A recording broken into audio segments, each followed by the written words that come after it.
Welcome to school of learning. তো আজকে আমরা নিউটনের তিনটা ল আছে, ঠিক আছে? এই তিনটা ল 1 মিনিটে পড়তেছি। তো তোমরা কাছে শর্টস দেখো সবাই ক্লাস স্টার্ট। তো নিউটন আপেল গাছের তলে বলে সব মাথা ঘুরছে এটা কইতেছি। টেস্ট পয়েন্টে এসেছি ফার্স্ট ল।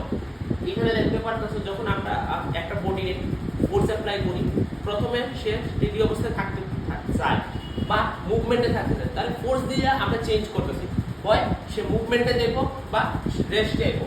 তো একটা বডি এখানে আমরা দেখতে পাচ্ছি কয়েন আছে, কার্ড আছে, গ্লাস আছে। সবাই এই গেমটা খেলছো।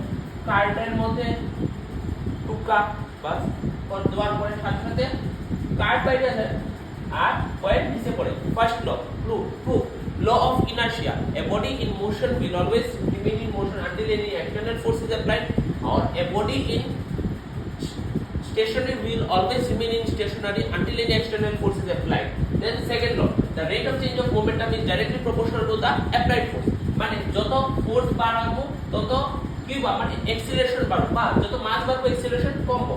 যেমন 40 কেজিরা আরামসে টানা গেছে, কিন্তু 400 কেজিরা ওয়াট লেগে গেছে, ঠিক আছে? দেন রিকয়েল বন্ধুরা সর মারলে বন্ধু ঘুরে সর মারবো, ঠিক সেম বন্ধুকে গুলি মারলে বন্ধুকে উল্টে ধাক্কা দিব।